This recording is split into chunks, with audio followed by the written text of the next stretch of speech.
Finally SADC meets Chamisa. Hazvino kutombomira Mushe kusangana zvekare kwatiri kuita paCoolian TV muri yeZimbabwe. Kana uchangosvika pana peri first time yako ndakakukumbirisa kuti utange nekusubscribe obva like toramba tichidzoka nemamwe maupdates nezvimwe zvese zvinenge zvichiitika ende aujambwe. Muri yeZimbabwe panapa ndiri kusangana nenyaya ndaona papepa reAfrica Beautiful Rund vakanyora nezvekusangana kwaChamisa. Vakanyora kuti SADC meets Chamisa. Vakati SADC is moved a gear up towards fresh elections in Zimbabwe, after a successful meeting with Zimbabwe main opposition leader Chamisa here in Gaborone, Botswana last week. Our sources within SADC say varikuti Chamisa akasangana neSADC muGaborone muBotswana kunova iko kune maofisi makuru eSADC yacho. Ndo zvikunyorwa pano pabepa reAfrica Beautiful Rund. Vanyora vakati yes, the SADC secretariat had a successful meeting with the Zimbabwe opposition leader Chamisa here. Chamisa submitted that he was more interested in SADC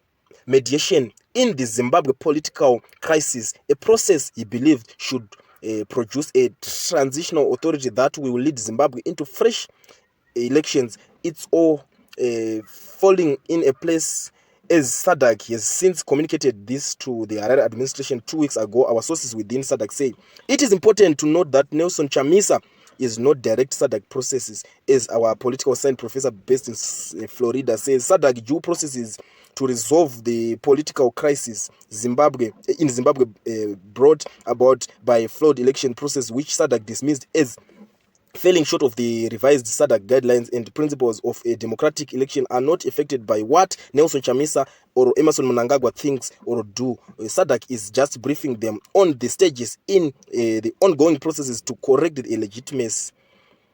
In Harare, they briefed Mnangagwa, and they have now briefed the main opposition leader in Zimbabwe is operating within its mandate. He said, we do have it on good authority that SADC has the June deadline to resolve the political crisis in Zimbabwe, and the regional bloc is determined to meet that deadline, as failure only means prolonged suffering of the people of Zimbabwe. Panapa muri Zimbabwe nyaya iri panapa yavari kungotsinidzira nyaya yekuti deadline reSADC rekugadzirisa zvinhu zvemuZimbabwe ndere muna June. Muna June umu ndimo maitaurwa kubva kudhara vachingotaura vachiti 30 June ndo pari kunzi pada kuitwa fresh election in Zimbabwe. Aisusuwo takatombo svika pakubuda south nenyaya iyi taneta takamirira bhosi. Unoziva kuti unenge wanetsekana nezvinhu zvichiitika munyika yekwako, saka unosvika pakuti no zvichaitika rini, ichokwadi here ko kana vachinyeba chichichi and stuff, because hapana pamwe paungambonzwa information yakadai so ichitaurwa. Anenge chingobuda ari marumors like these guys veAfrica Beautiful Rund, but isusu manje tinongoti mushonga wepropaganda kuexpose. Ndosaka tichibuda